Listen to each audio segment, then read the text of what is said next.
Bienvenidos cada uno de ustedes. Vamos a estar listos como esa tierra en la cual va a caer la semilla. Vamos a prepararnos, vamos a abrir nuestro corazón, vamos a abrir nuestra mente, nuestro espíritu para que el Señor nos hable. Por eso te doy igual una vez más una cordial bienvenida, y a todos aquellos también que están viéndonos por la internet le damos una cordial bienvenida, porque usted va a ver esta enseñanza, la va a poder ver por nuestro canal de YouTube.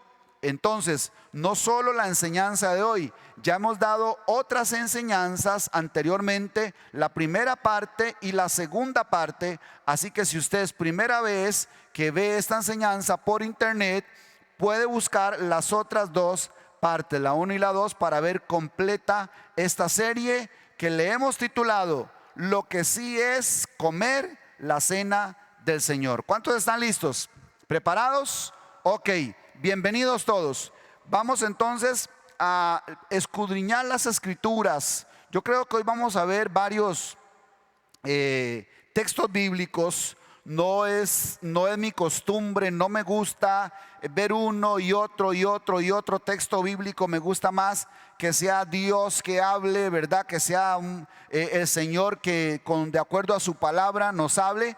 Pero es que estamos haciendo un estudio exhaustivo de lo que es comer la cena del Señor. Entonces necesitamos ver fundamento bíblico para que no se diga que el pastor Alex está inventando o son palabras del pastor Alex, sino que la Biblia así lo dice. Ya hemos visto varios ejemplos de lo que o varios textos, muestras de por qué estamos diciendo lo que estamos diciendo. Hemos mencionado que la Biblia, por ejemplo, originalmente no se dividió en capítulos, versículos, ni en párrafos, ni originalmente tenía subtítulos. Y en el pasaje específico que hoy nos vamos a centrar, que es en Primera de Corintios 11, 20 y los demás versículos, ahí hay dos subtítulos que nos han hecho mucho daño. Uno dice institución de la cena del Señor, y otro más antes dice abusos en la cena del Señor. Solo esos dos subtítulos creo yo que nos han programado de una manera religiosa, de una manera ceremonial, y nos han hecho pensar que ahí estaba pasando algo en torno a lo que la iglesia tradicional cristiana le ha llamado la Santa Cena o la Cena del Señor.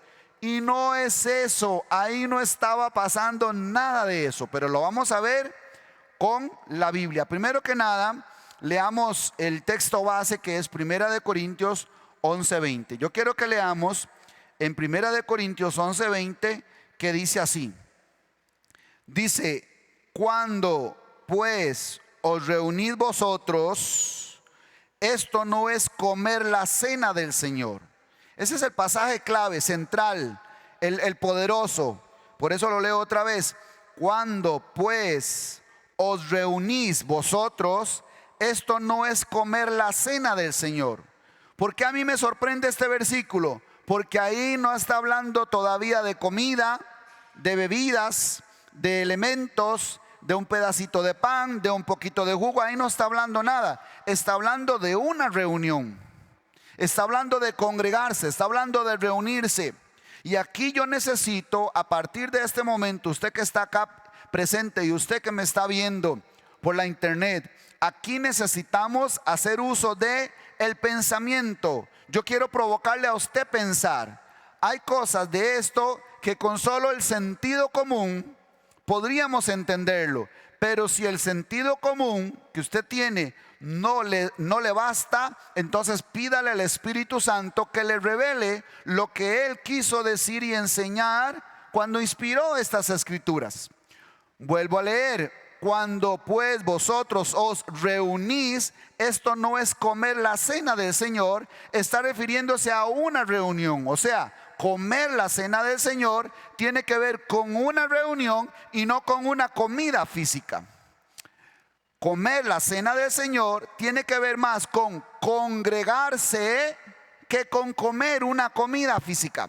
Así que si usted de verdad, si hay algún temor, si yo pudiera persuadirle de alguna manera en que usted diga, pastor, yo no quiero perderme en la cena del Señor, entonces congréguese. No deje de congregarse como algunos tienen por costumbre, porque este es un momento en donde precisamente los diferentes miembros del cuerpo de Cristo se reúnen y son ministrados los unos a los otros, como también dice Efesios capítulo 4, que estamos unidos por las coyunturas y de acuerdo a la gracia y el don que le ha sido dado a cada uno, nosotros los ministramos unos a otros. Entonces yo no sé si aquí hay alguien que ya sabe, que ha escuchado, ha estudiado, ha aprendido qué es o quién es el cuerpo de Cristo. Cuando la Biblia habla del cuerpo de Cristo, ¿a qué se refiere? ¿Algún valiente que me pegue un grito? ¿Cuál es el cuerpo de Cristo?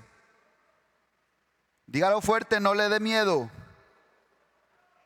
Nosotros, la iglesia es el cuerpo de Cristo. ¿Cuántos años tiene usted de escuchar eso? De que la iglesia es el cuerpo de Cristo. Listo. Entonces, cuando la Biblia hable del cuerpo de Cristo, está hablando de usted, está hablando de nosotros. Todo eso es importante porque yo necesito provocarle a usted pensar y a usted entender lo que la Biblia está diciéndonos.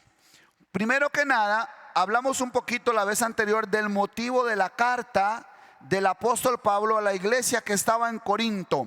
Pablo, que le envió varias cartas a varias iglesias, en esta ocasión le envía 2 cartas a la iglesia de Corintios. Esta es la primera de Corintios es la primera carta. Pero ¿por qué Pablo le envía una carta a los corintios? Vamos a ver el motivo de la carta en el capítulo 1 del versículo 10 al 13.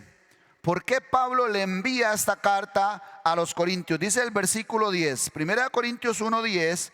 Ahí vamos a ver en estos versículos el motivo de la carta. Dice: os ruego pues, hermanos, por el nombre de nuestro Señor Jesucristo, que habléis todos una misma cosa y que no haya entre vosotros divisiones, sino que estéis perfectamente unidos. Ahí ya está hablando de un cuerpo, ya está hablando de la iglesia, ya está hablando del cuerpo de Cristo. Les ruego que estén perfectamente unidos en una misma mente y en un mismo parecer. Dice el versículo 11, ahí el motivo de la carta, dice: porque he sido informado acerca de vosotros, hermanos míos, por los de Cloé, que hay entre vosotros contiendas.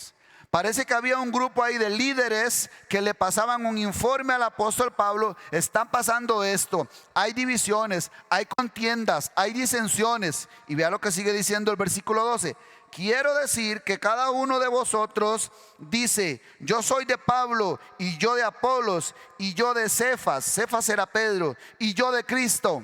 Entonces unos decían: yo soy de Pablo, yo soy discípulo, yo soy fan, yo soy seguidor, yo soy admirador, a mí me gusta cómo predica Pablo, yo voy de la línea de Pablo, ¿verdad? Yo voy sobre la línea de Pablo. No, a mí me gusta más la línea de Pedro, no, a mí la de Apolos. Y otro más espiritual dice: no, yo voy detrás de Cristo. Y estaba dividido el cuerpo, como hoy lo está también, ¿verdad? Que algunos siguen hombres, que algunos siguen corrientes, que algunos siguen doctrinas. Entonces Pablo les dice en el 13: ¿acaso está dividido Cristo? ¿Fue crucificado Pablo por vosotros? ¿O fuiste bautizados en el nombre de Pablo? Entonces ese es el motivo de la carta. Le pasan un informe a Pablo de que hay muchas divisiones. Entonces él sigue en toda la carta hablando de la unidad de la fe, de la unidad del espíritu, de la unidad del cuerpo, y atendiendo otros asuntos, como por ejemplo un caso de inmoralidad que estaba sucediendo ahí con un joven ahí en el capítulo 5, y luego el desorden de los dones, por ejemplo, todos hablando en lenguas, pero nadie en español, no se entendía nada. Entonces toda esta serie de problemas se lo están informando a Pablo, y por eso Pablo envía una carta exhortando, corrigiendo cómo debe caminar el cuerpo de Cristo, la iglesia de Jesucristo, por la cual Él murió.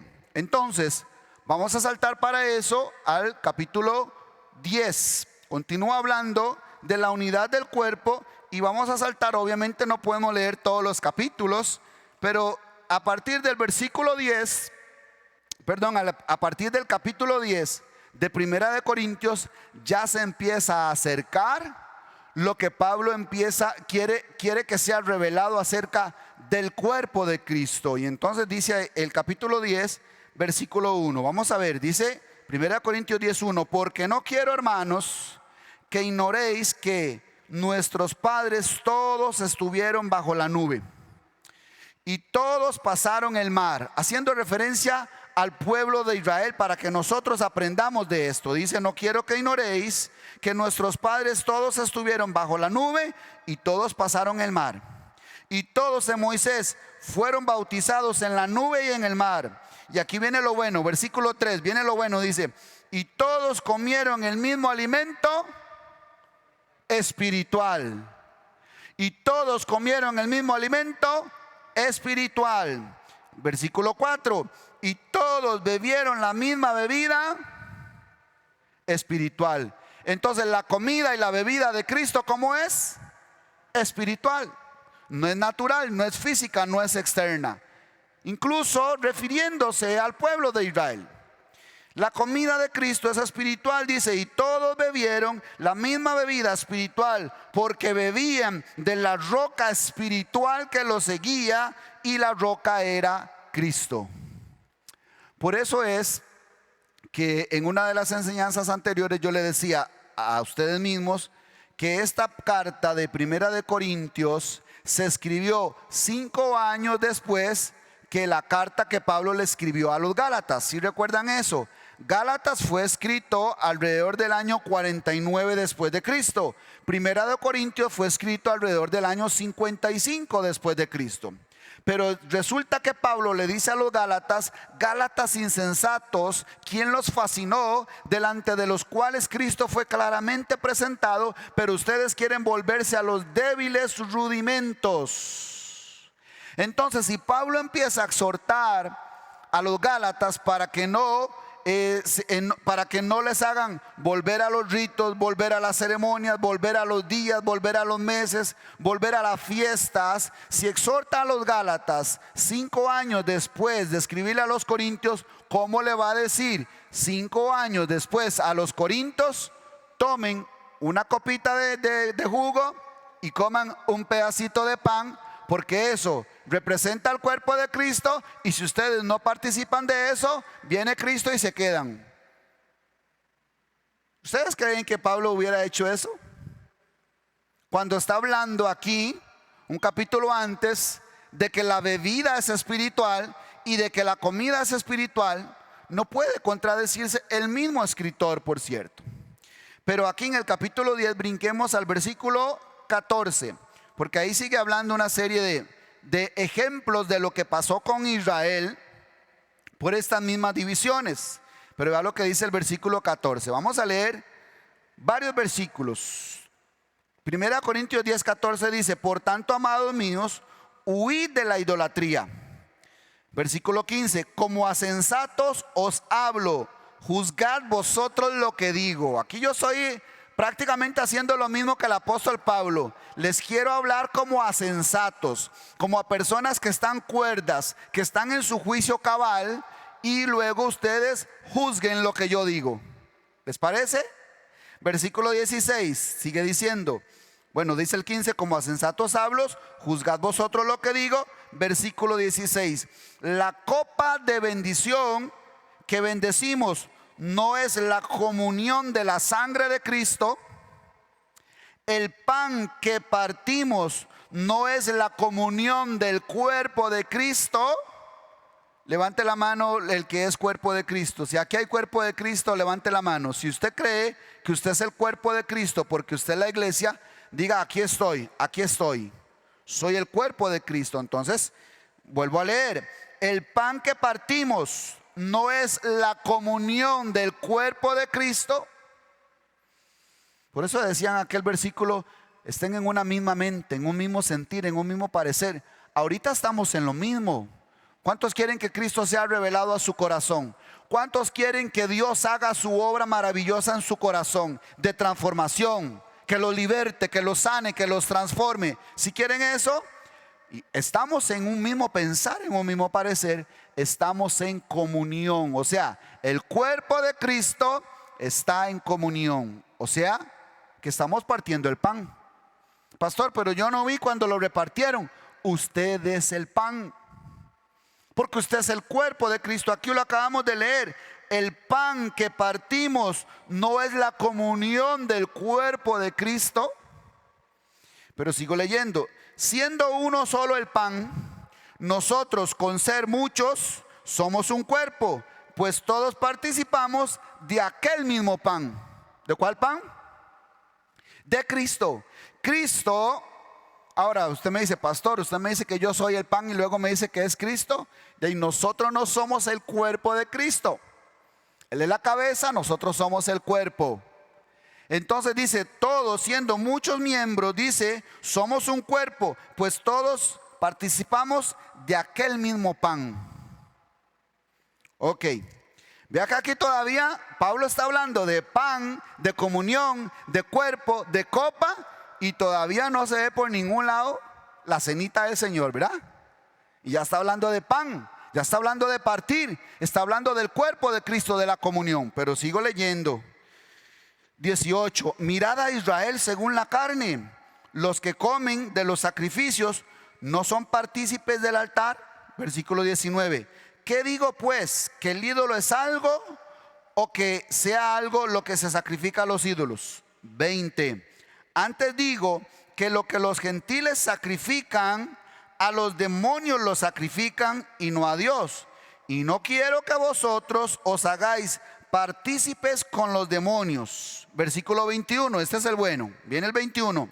No podéis beber la copa del Señor y la copa de los demonios. No podéis participar de la mesa del Señor y de la mesa de los demonios. Me devuelvo al principio del versículo 21, donde Pablo le dice a ellos: no podéis beber la copa del Señor y la copa de los demonios. ¿Cuál será la copa de los demonios? ¿Usted se ha puesto a pensar en eso? No, pastor, yo sé que no, porque usted no ha escudriñado este pasaje. Porque usted normalmente, en todos los años que tiene de ser cristiano, usted solo viene a sentarse ahí a escuchar lo que el pastor le enseña, y usted dice amén y usted lo cree. Pero usted no ha provocado ese pensar y decir: no, yo quiero entender y que Dios me hable y que Dios me revele la verdad. Usted no tiene que quedarse con lo que yo le diga, porque por eso ha pasado lo que ha pasado, por quedarnos con lo que nos han dicho y nos han enseñado nuestros antepasados, como la anécdota de la trampa de la tradición que contamos la semana pasada. ¿Ves? Nos han traído traducciones, nos han traído versiones, nos han traído libros, nos han traído comentarios, enciclopedias que han formado nuestras bases cristianas, que han fundamentado nuestra fe en ceremonias y en ritos externos, cuando la obra de Dios es interna. Pero vuelvo otra vez al versículo 21, dice: no podéis beber la copa del Señor. Ya la segunda vez que aparece la palabra copa, ¿verdad? La copa que bendecimos, dijimos hace unos versículos, y ahora la copa del Señor, la copa que bebemos, dice: no podéis beber la copa del Señor y la copa de los demonios. ¿A qué se estará refiriendo acá con la copa de los demonios? ¿Alguien ha bebido una copa así física, externa de los demonios? Nadie, ¿verdad? No sabemos si existe una copa de los demonios. Entonces, ¿a qué se referirá acá? Vea que antes habló de idolatría. Vea que si retrocedemos a lo que hizo el pueblo de Israel, dice que fornicaron, adulteraron, codiciaron, comieron, hicieron fiesta. Si lee todo el capítulo 10, se da cuenta de que me está hablando del ejemplo de Israel. Lo que aquí está diciendo es lo mismo que dice Santiago allá: no puede ser amigo de Dios y amigo del mundo. No puede participar de las cosas sagradas y participar de las cosas del mundo, del diablo, del enemigo, de las obras infructuosas de las tinieblas. Entonces, quiere decir que la copa de los demonios es algo espiritual, ¿verdad? Está hablando del pecado, ¿sí o no? Yo creo que el sentido común nos dice que habla del pecado. No puede usted andar pecando y luego querer venir a participar de la mesa del Señor. Entonces, si la copa de los demonios es algo espiritual, se refiere al pecado, se refiere a cosas pecaminosas. Si la copa de los demonios es algo espiritual, pues la copa del Señor es algo espiritual también. No es una copa física, sino es una copa espiritual. Ok, seguimos entonces con lo que Dios nos quiere hablar. Por último, después de Pablo hablar en este capítulo 10 de la copa del Señor, sigue corrigiendo, y al principio del capítulo 11 dice: los alabo porque en todo se acuerdan de mí, están pensando, están atentos de mí. Pero luego brinca al versículo 17, Primera de Corintios 11, 17. Hoy estamos haciendo un estudio de las Escrituras para ver qué dice el Espíritu Santo acerca de comer la cena del Señor. Primera de Corintios 11, 17, después de todo lo que viene hablando, dice: pero al anunciaros esto que sigue, no os alabo, porque no os congregáis, o sea, no se reúnen para lo mejor, sino para lo peor. Pues en primer lugar, cuando os reunís, segunda vez que habla de reunirse como iglesia, cuando se reúnen como iglesia, oigo que hay entre vosotros divisiones. Y en parte lo creo. Versículo 19. Porque es preciso que entre vosotros haya disensiones, para que se hagan manifiestos entre vosotros los que son aprobados. Cuando hay problemas, disgustos, entonces se manifiesta lo que hay en el corazón de cada uno. Y entonces de pronto Tony se enojó todo y mandó todo, ya usted sabe a dónde, salió y se fue todo bravo y no quiere volver. Algo le tocamos ahí todavía. Se le manifestó la ira, la rebeldía, no sé, algo se le manifestó. Por eso dice Pablo: es bueno que hayan estas diferencias para ver cuál tiene la paz de Cristo. Dígale que está a su lado: tenga la paz de Cristo. O quien todavía está lleno de berrinche y de bochinche como un Alka-Seltzer. Entonces es bueno que pasen estas cosas, dice Pablo. Es bueno que haya zarandeíto, ¿verdad? Siempre Dios está haciendo un zarandeo para ver quiénes son los que son. Cuando lo crucificaron, llegaron los soldados.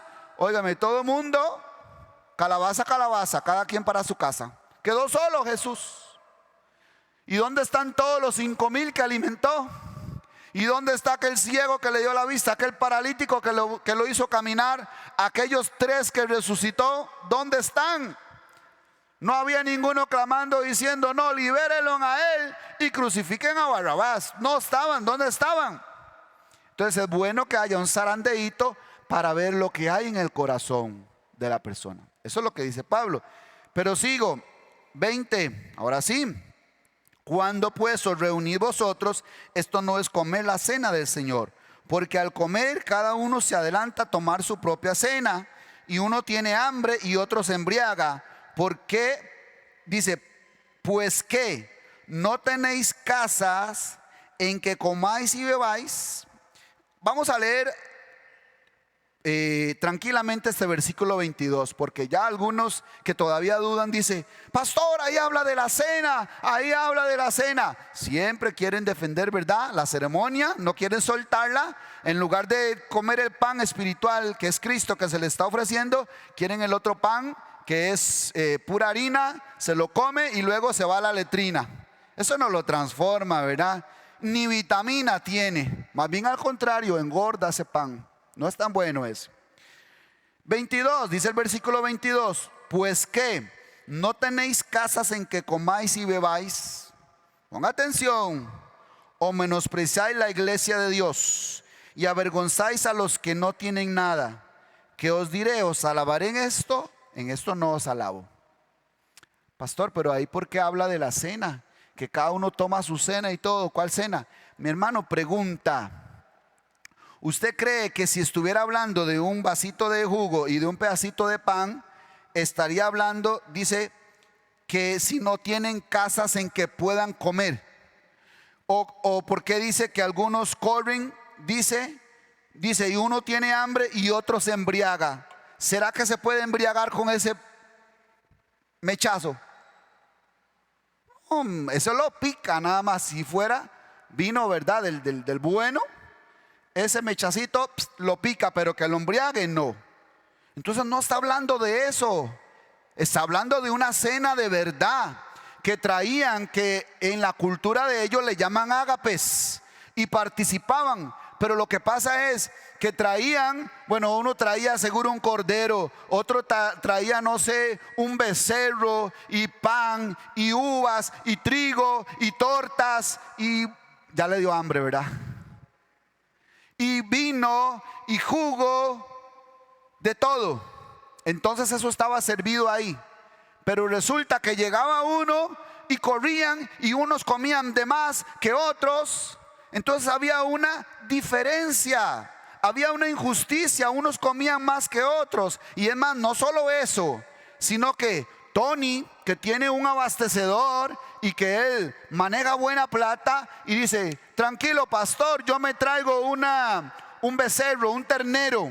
Yo me traigo un ternero para la cena de este domingo. Y entonces venía Tony con el ternero, y venía Franklin con unos baguettes, así como 100 baguettes ahí, y el otro trae jamón, y el otro, bueno, traían. Pero resulta que el hermanito, que es humilde, que apenas tiene para comer, casi que ni quiere acercarse, le da vergüenza, porque no puede traer nada. Entonces, ¿será que a Dios le gusta eso? Por eso es que a veces también tenemos que tener cuidado con la motivación de las células que hacemos nosotros, y que a veces compartimos un refrigerio. ¿No ha sentido en algún momento algunos hermanos? Hay testimonios de que se han sentido mal y avergonzados, y como ese día le toca a usted el refrigerio y ese hermano no tiene para llevar el refrigerio, ¿sabe qué pasa ese día? Ese día no llega el hermano a la célula. O si no, dice: ¿qué voy a llevar yo?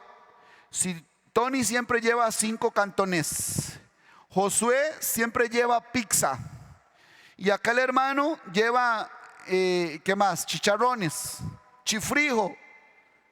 Óigame, si le digo todo lo que hemos comido en las células, mi hermano, pecamos.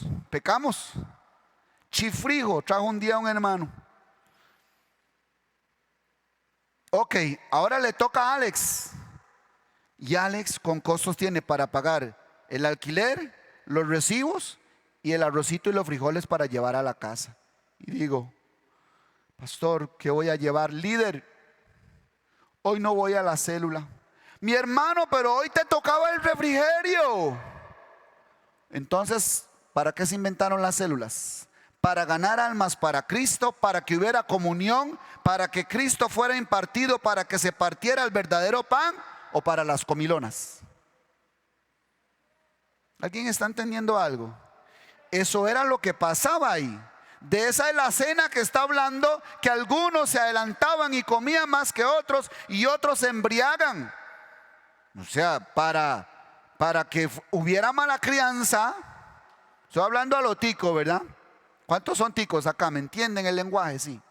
Para que hubiera mala crianza en esa reunión, quiere decir que había comida, que había, óigame, seguro vino y quién sabe cuánto para que se embriagaran. O sea, eso era un desorden, era una pachanga. Entonces Pablo dice, pongan atención a lo que les estoy diciendo. Cuando ustedes se reúnen, eso no es comer la cena del Señor. Eso no es partir el pan. Eso no es la comunión de los santos. Yo llego ahí y veo barbaridades. ¿Y qué es? ¿Que acaso ustedes no tienen comida en sus casas para que coman ahí, para que vengan a hacer aquí esos cuadros? Yo estoy leyendo eso a lo tico. Los mismos versículos que Pablo está diciendo, se lo estoy diciendo a lo tico. Ustedes no tienen casas en que coman, beban, todo lo que quieran, y no vengan a hacer aquí estas injusticias.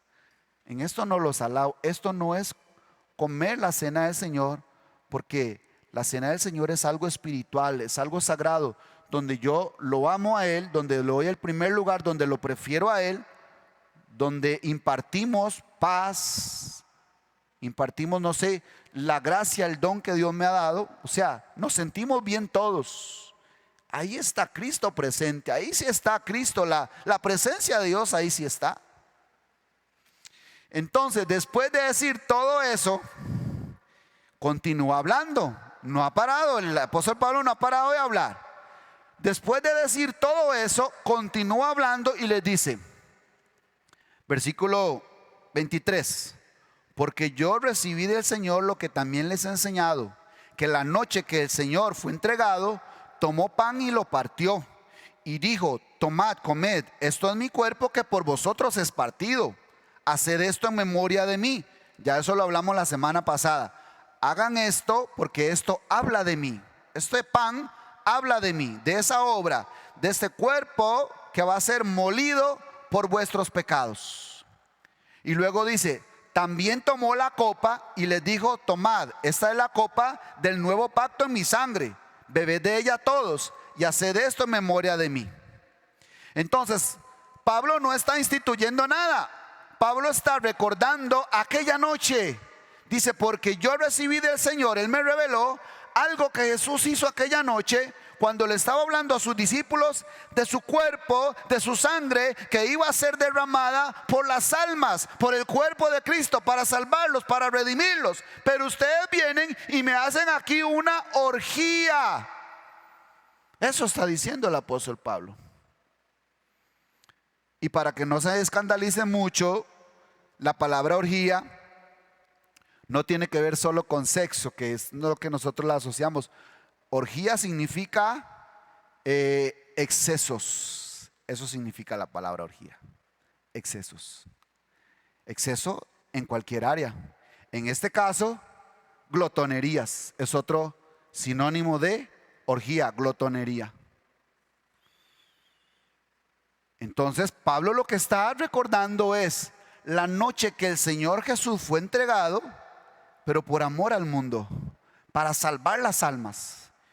Y entonces por eso Jesús está haciendo referencia, mi cuerpo va a ser partido, mi sangre va a ser derramada por amor a las almas. Entonces tenemos que guardar esa misma reverencia, ese mismo espíritu que le estaba transmitiendo Jesús a los discípulos.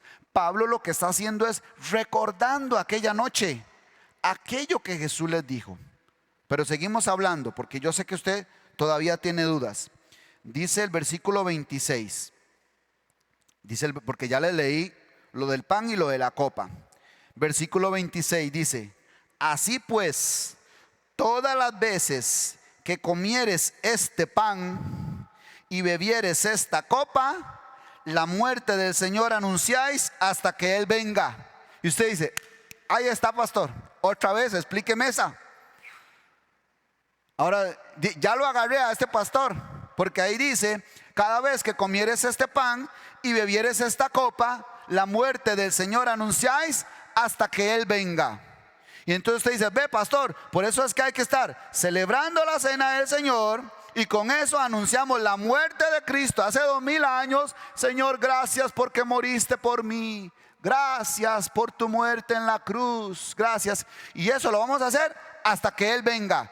No sé, Cristo viene pronto, puede ser que venga mañana, puede ser que venga dentro de 20 años, pero hay que hacerlo hasta que Él venga. ¿Ves? Todo eso vemos en ese versículo, porque es lo que nos ha enseñado la religión. Pero en este versículo no dice nada de eso. Pastor, entonces, ¿qué dice ahí en ese versículo? En ese versículo dice así, así pues, todas las veces que comieres este pan, un momento, ¿cuál pan? ¿Quién era el pan? Nosotros, Cristo, el verdadero pan, el pan espiritual que dice el capítulo 10, la comida espiritual, la comunión del cuerpo. Estamos comiendo el pan porque Cristo es el pan que descendió del cielo. Y estamos hablando de Él, de su obra, de su reino, de su incremento y de esa gloria que tiene que llenar este templo. Está hablando de ese pan. Cada vez que comamos este pan, cada vez que hablemos de Cristo, cada vez que meditemos en su obra, cada vez que estemos volviéndonos a esa obra y que Él pueda de verdad hacer su obra en mi corazón, estamos comiendo ese pan. Entonces, cada vez que comamos este pan espiritual, seguimos, y bebieres esta copa. ¿Cuál copa? Todavía no les he explicado. Es con lo que quiero terminar, porque tercera vez que menciona la copa. No podéis comer la copa del Señor y la copa de los demonios. La copa que bendecimos no es la comunión del cuerpo de Cristo. Y ahora dice, cada vez que bebieres esta copa. Cuando Pablo habla de la copa, no se refiere a una copa física. Pablo se refiere a la misma copa de la cual Jesús estaba hablando, de la cual Jesús le dijo a los 12, a los discípulos: ¿podéis beber del vaso que yo beberé? Sí podemos. Ciertamente del vaso que yo beberé, ustedes beberán. Pero eso lo vamos a ver ahorita. ¿Qué es la copa del Señor? Para yo entender lo que es comer la cena del Señor y saber a qué se refiere aquí, tanto Pablo como Jesús en los evangelios, yo necesito saber qué es la copa del Señor. Y eso es lo bueno, por eso se los voy a dejar al final. Pero espérense, no ha terminado el versículo. Dice que cuando comemos este pan y bebemos esta copa, si este pan es espiritual, pues esta copa también es espiritual, y está hablando de lo mismo de Cristo. Pero dice que cada vez que comemos y bebemos eso, dice, la muerte del Señor anunciáis hasta que Él venga. Si usted va a 2 de Corintios, si usted va a Filipenses 3, ahí está hablando de una muerte que se está operando en mi vida. ¿Cuántos recuerdan aquello que dijo Juan el Bautista? Es necesario que yo mengüe, pero que Él crezca. Ese mengüe, ¿qué significa? Morir. Yo tengo que morir para que Él viva, ¿cierto? Entonces se está refiriendo a esa muerte, la muerte del yo. Cada vez dice que coman este pan y beban esta copa, la muerte del Señor anunciáis. Voy a cambiar anunciar por testificar, que es lo mismo. Cada vez que usted muere, testifica de Cristo, testifica de su obra. Algo está sucediendo, se está siendo transformado. Por eso Pablo decía, con Cristo estoy juntamente. ¿Y qué le pasa a todos los que son crucificados? Mueren. Usted no puede ser crucificado y seguir viviendo su vida. No, la crucifixión significa muerte. Por eso Pablo dice, con Cristo estoy juntamente crucificado y ya no vivo yo, o sea, estoy muerto. Cristo vive en mí. Está hablando de esa muerte. Cada vez que participamos de Cristo, cada vez que escuchamos su palabra, cada vez que estamos comiendo de Cristo, entonces yo estoy muriendo. Estoy testificando de Cristo, precisamente estoy anunciando, testificando de esa muerte del yo para que se manifieste la vida de Cristo en mí. ¿Alguien está conmigo todavía? Pastor, pero le falta una hasta que Él venga. Esa palabra, venida, venir, venga, en el original es parousia. El original griego significa parousia. Y la traducción literal de parousia es presencia. Es presencia. Cada vez que usted ve aquí la venida del Señor, Cristo vendrá, la venida del Señor es parousia, pero significa presencia. Lo que pasa es que aquí lo tradujeron venir, vino, vendrá, pero es presencia. Por eso cuando Pablo dice que la corona le ha sido preparada no solo a él, sino a todos los que aman su venida, es sino a todos los que aman su presencia. Entonces lo que aquí está diciendo, cada vez que participamos de este pan, bebemos de esta copa, la muerte del Señor, estamos testificando de su muerte hasta que su presencia se manifieste en mi vida. Se lo voy a repetir otra vez porque lo agarré distraído.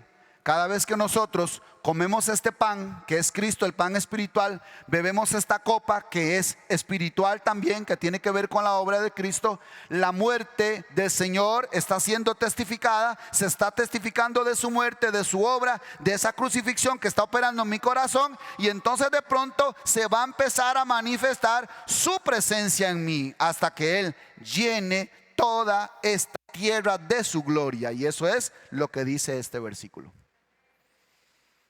Lo que pasa es que nosotros solo vemos cosas naturales. La Biblia habla de cosas espirituales. Pero sigo en el 27, 11:27, porque aquí hay tres palabras tremendas. Dice el 27, de manera que cualquiera que comiera este pan, pero ya usted sabe cómo se come este pan. No se imagine ahí repartido y comiéndolo. No. De manera que cualquiera que comiera este pan o bebiera esta copa del Señor, otra vez menciona la copa del Señor. De manera que cualquiera que comiera este pan o bebiere esta copa del Señor, indignamente será culpado del cuerpo y de la sangre del Señor. Sigue diciendo el 28, porque entonces ahí todos nos asustamos. Yo no quiero participar porque no sé si estoy en pecado, entonces pido perdón, me pongo a cuentas con Dios y la tomo y listo. Bueno, ya eso lo hablamos la semana pasada, no es así. Pero sigo leyendo el versículo 28. Por tanto, pruébese cada uno a sí mismo. Por tanto, pruébese cada uno a sí mismo, porque la relación de Dios es personal, porque la obra de Cristo está sucediendo acá. Por eso dice, por tanto, pruébese cada uno a sí mismo y coma así del pan, como probándose, examinándose, coma así del pan, teniendo esta reflexión, comiendo precisamente del verdadero pan, y beba de la copa. Pero viene el 29, que es el que con este quiero cerrar esta parte para ir a tres palabras poderosas. Dice el versículo 29, porque el que come y bebe indignamente, recuerde que anteriormente dice que no puede comer y beber indignamente, y aquí lo vuelve a repetir, porque el que come y bebe indignamente. ¿Y cómo es comer y beber indignamente? Que si está en pecado, que si está enojado, que si está en unión libre, y empezamos a poner todos esos requisitos. Nosotros los hombres decimos que es pecado y que es tan malo y que no es tan malo. Y entonces, si no se ha bautizado, mi hermano, no tome la cena del Señor, porque puede recibir juicio para sí. Mi hermano no está hablando nada de eso. Eso no es comer la cena del Señor indignamente. Aquí dice, porque el que come y bebe indignamente, dice, sin discernir el cuerpo del Señor, juicio come y bebe para sí. ¿Qué es comer la cena del Señor indignamente? Sin discernir el cuerpo del Señor. Y ahora usted me dice, pastor, me dejó peor, porque antes entendía más que no tenía que andar en pecado, pero ahora me dice que tengo que discernir el cuerpo del Señor. ¿Y qué es discernir el cuerpo del Señor? Ok, yo veo aquí tres palabras claves para que entendamos lo que es comer la cena del Señor. La primera palabra que yo encuentro aquí es comunión, porque Pablo decía, porque la copa que bebemos no es la comunión del cuerpo de Cristo. Ya estamos viendo lo que es la copa del Señor, porque la copa que bendecimos no es la comunión del cuerpo de Cristo. Entonces esa comunión sí es comer a Cristo, si es comer la cena del Señor. Y yo voy a buscar en el original la palabra comunión en el griego, y significa lo siguiente: intimidad, secreto, formar, cimentar. Se la voy a repetir para los que están tomando nota. ¿Qué es comunión? Según cuál es la palabra que usa acá el original griego cuando dice comunión. Porque la copa que bendecimos no es la comunión del cuerpo de Cristo. ¿Pero qué significa comunión? Significa intimidad. Pero la copa que bendecimos no es la intimidad con el cuerpo de Cristo, pero también significa secreto. Vea que nos habla de un acercamiento, de acercarnos a Él, de estar con Él. significa intimidad, significa secreto. ¿Recuerdan ustedes allá en Jeremías cuando había muchos profetas que hablaban de parte de Dios? Pero Dios dijo, porque ¿quién estuvo en mi secreto para que hablara las palabras que Jehová dijo? Está hablando del secreto de Dios. Es la misma palabra que usa acá, pero también significa formar, cimentar.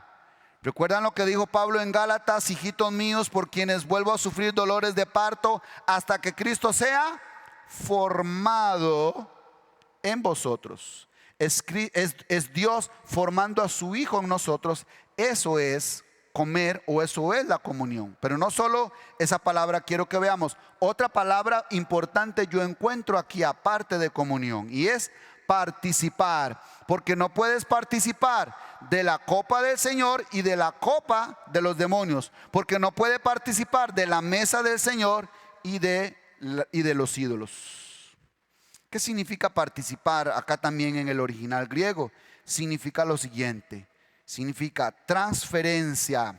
O sea, que cuando yo estoy comiendo el verdadero pan, cuando yo estoy participando de la verdadera copa, está sucediendo una transferencia de parte de Cristo, de parte del Espíritu, no de un pastor. Venga para orar por usted, venga para ministrarle poder y reciba. No, eso no existe. Yo no puedo darle nada a usted, pero Dios sí puede darle vida, y vida en abundancia. Jesús dijo, mis palabras son espíritu y son vida. Cuando nosotros participamos del verdadero pan, comemos el verdadero pan y tomamos la verdadera copa del Señor, hay una transferencia de la vida de Dios en mí. Y entonces está siendo formado Cristo en mí, como dice de la comunión. Pero también participar significa contener, concebir, porque nosotros somos vasos.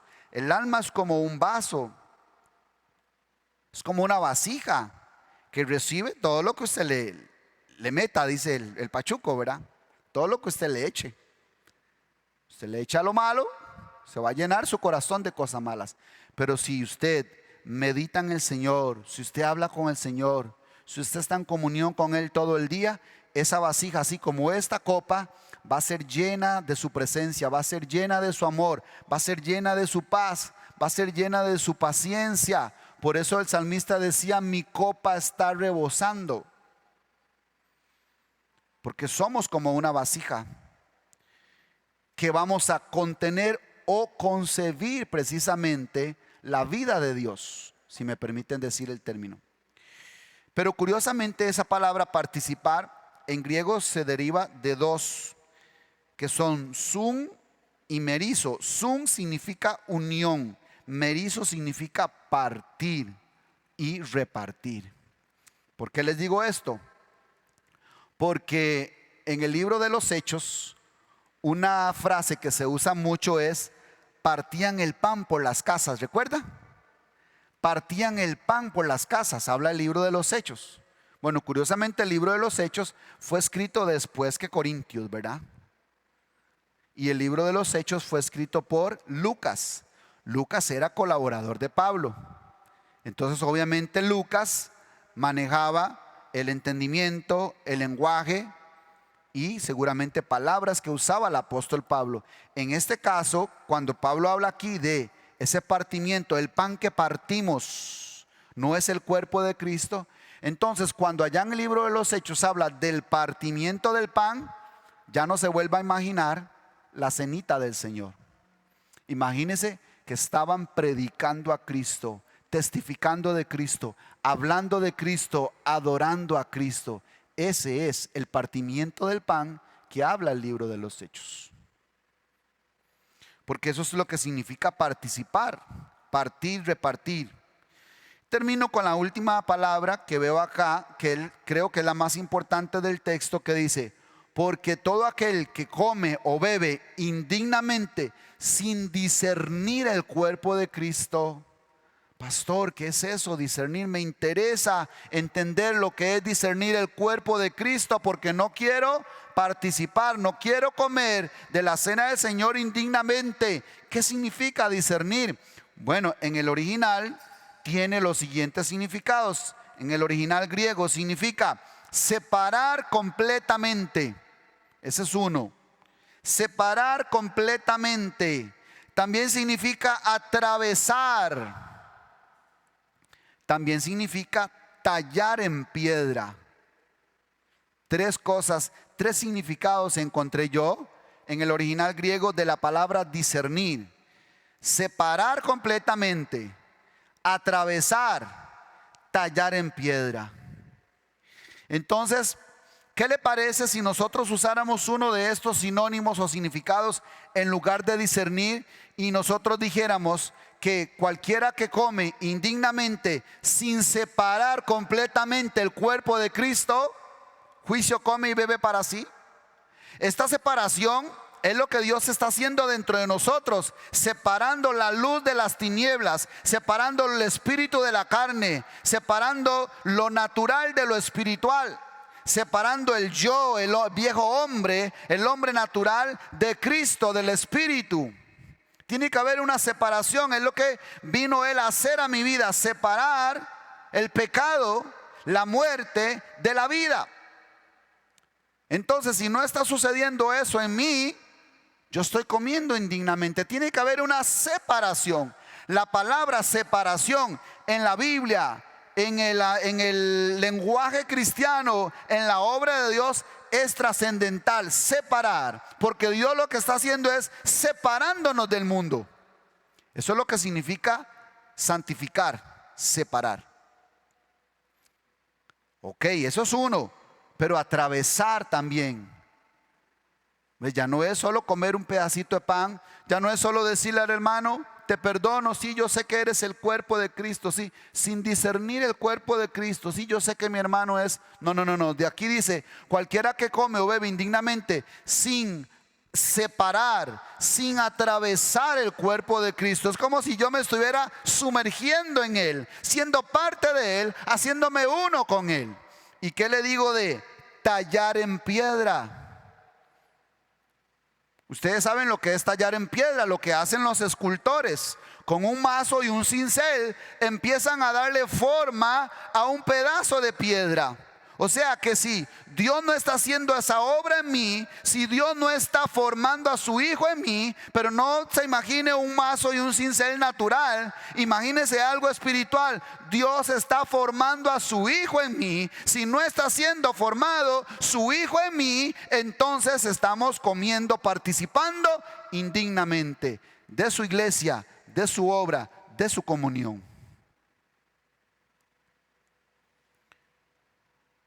Termino con esto. Pastor, ¿y qué es la copa del Señor? ¿De qué me habla toda la Biblia? ¿De qué me habla aquí el apóstol Pablo? Por eso yo les decía en una ocasión que si un predicador, para hablar de comer la verdadera cena del Señor, solo podía venir aquí a 1 Corintios 11, entonces él no ha entendido lo que es verdaderamente comer la cena del Señor. Porque la copa del Señor aparece por toda la Biblia. Vamos a Génesis capítulo 40. Vea lo que dice en Génesis 40.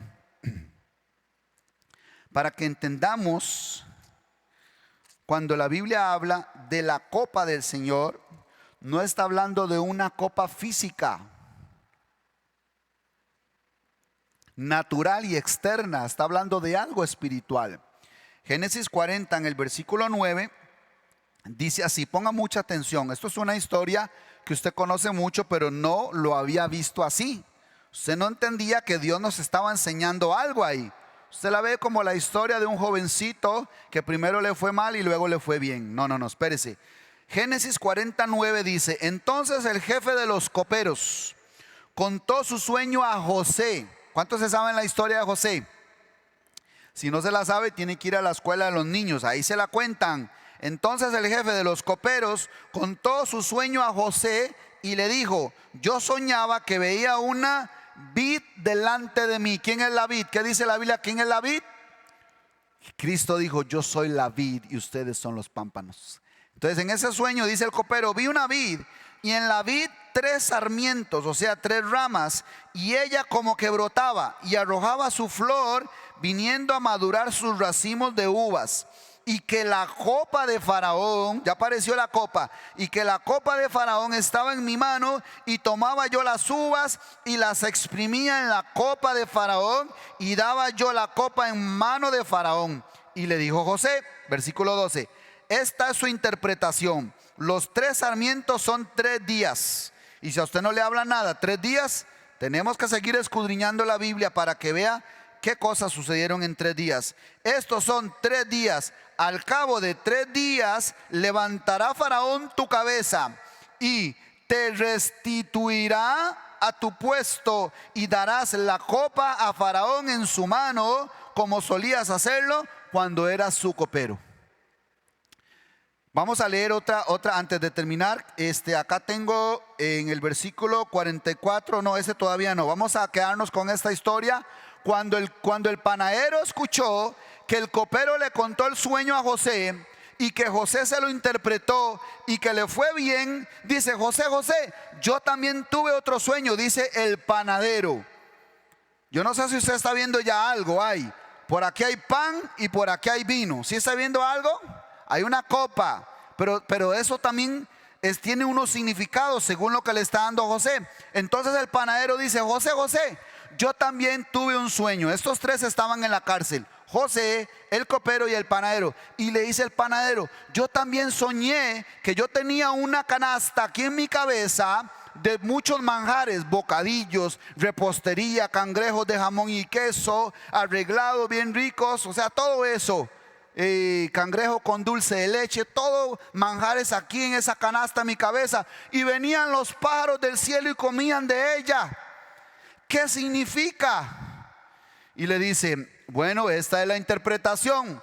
Al cabo de 3 días el faraón te va a mandar a llamar, pero te cortará la cabeza y se la dará a comer a los cuervos. Y así sucedió. A los 3 días llamaron al copero, llamaron al panadero, le cortaron la cabeza. Llamaron al copero, lo restituyeron a su posición original. ¿Qué podemos ver ahí? Ahí estamos viendo muerte y resurrección. Ahí estamos viendo la obra de Cristo en esos sueños. Estamos viendo pan y estamos viendo vino, pero estamos viendo algo tremendo: la obra de Cristo mostrada en un sueño. Ahora, ¿pero qué hay en medio de todo esto? En medio de todo esto hay muerte y resurrección. No es esa la obra de Cristo, muerte y resurrección.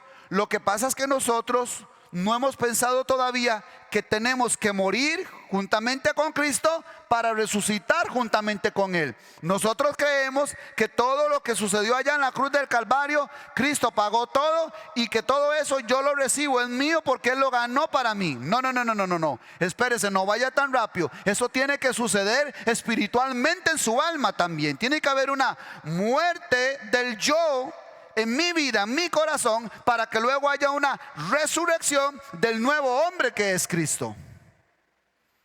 Eso me habla la copa del Señor. Pero vamos a ver otra historia de la copa. Capítulo 44, versículo 9. Otra vez José hablándonos de la copa. Capítulo 44, versículo 9 dice así: aquel de tus siervos en que fuera hallada la copa, que muera. ¿Qué hay siempre a la par de una copa? Muerte. Por eso cada vez que comas este pan y bebas esta copa, la muerte del Señor anunciáis. Pablo dice en una de sus cartas: llevando en nuestro cuerpo la muerte de Cristo por todos lados. ¿Se han leído ese versículo? Y que si opera en nosotros la muerte, también se manifestará su vida. Si morimos, reinaremos con Él. Tiene que haber una muerte y una resurrección. En mi corazón y en mi alma está pasando todo eso. Cuando yo de verdad entiendo cuál es la obra de Cristo, yo como el verdadero pan y bebo esta verdadera copa, que es la que estamos hablando. Versículo 9. Génesis 44, aquel de tus siervos en que fuera hallada la copa que muera, y aún nosotros seremos siervos de mi Señor.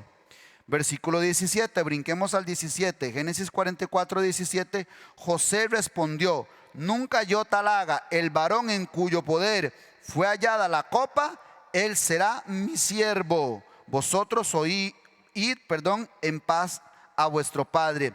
Brinquemos al 33, porque es una historia muy larga. 44, 33 dice: te ruego por tanto que quede ahora tu siervo en lugar del joven, porque le encontraron la copa al más jovencito, a Benjamín. Ahorita les cuento la historia rápidamente. Te ruego por tanto que quede ahora tu siervo en lugar del joven, por siervo de mi Señor, y que el joven vaya con sus hermanos. José, ustedes saben que fue a dar a Egipto, vendido como esclavo. De pronto Dios hizo cosas extraordinarias y un día José es el segundo al mando en Egipto, que era la potencia mundial. O sea, cuando no estaba el faraón, José era el faraón. Solo se hacía lo que José decía. El que quería José vivía y el que quería José moría. Y resulta que los hermanos de José, como había una sequía, fueron a comprar pan, trigo, fueron a comprar a Egipto. Y entonces José los ve venir y dice: son mis hermanos, tantos años de no verlos. Y él tenía ganas de revelarse a ellos y decirles: yo soy su hermano. Pero él decía: no, tengo que ver cómo están sus corazones, a ver si han cambiado, a ver si ya han muerto a ese egoísmo, a ese orgullo, a ese corazón sucio que fue el que me tiraron a un pozo y me vendieron a unos amalecitas. Yo necesito saber que en su corazón ha sido transformado. Y entonces les echa la copa en uno de los sacos del trigo que les vendió y dice: échele la copa ahí. Y luego a medio camino van y los atrapan, porque le dicen ustedes a ellos que la copa de mi amo José se perdió y alguno de ustedes se la llevó. No, nadie se la llevó, revise. Y revisan y está en el saco de Benjamín, está la copa. Vámonos con Benjamín. Se llevan a Benjamín como esclavo y se devuelven todos los hermanos. Y los hermanos que antes eran malvados, eran egoístas y solo pensaban en ellos, y prefirieron que se perdiera uno de sus hermanos por ese egoísmo, por esa envidia que le tenían a José. Ahora ven que Benjamín va a ser esclavo y va a quedar preso ahí en Egipto. Y entonces uno de sus hermanos dice: no, déjelo a él libre y déjeme a mí en lugar de él. Y José no podía contenerse las ganas de decir quién era él. Él quería revelarse, pero hasta ese momento que vio que un hermano dijo: lléveme a mí preso, lléveme a mí, dice el otro, lléveme a mí. Entonces dice José: ya ha sido transformado su corazón. Es tiempo, ya están listos para que yo me revele a ellos. Y le dice José: yo soy su hermano José, el que ustedes vendieron como esclavo, pero no teman. Yo no les voy a hacer nada. Dios me envió antes que ustedes para preservación de vida. Él ya vio que el corazón de sus hermanos ya había sido transformado. Ya ellos eran humildes, ya ellos eran capaces de dar su vida por un hermano. Y dijeron: están listos para revelarme a ellos. José es un tipo de Cristo que no va a poder ser revelado a su vida, a su corazón, hasta que ya usted no haya experimentado una muerte de su orgullo, de su voluntad, de sus metas, de sus sueños, y usted le diga al Señor: Señor, heme aquí, soy tu siervo. Hasta ese día Cristo se le va a revelar, pero tiene que haber una muerte antes. La copa del Señor tiene que ver con una muerte. Por eso es que dice: cada vez que bebas esta copa, la muerte del Señor anunciáis. Y termino leyendo un par de versículos más. Vea lo que dice el Salmo 116, versículo 12. Porque la copa del Señor está por toda la Biblia. Vea lo que dice Salmo 116, verso 12. Dice así: ¿qué pagaré a Jehová por todos sus beneficios para conmigo? ¿Cuántos están agradecidos con Dios por lo que Él ha hecho en su vida?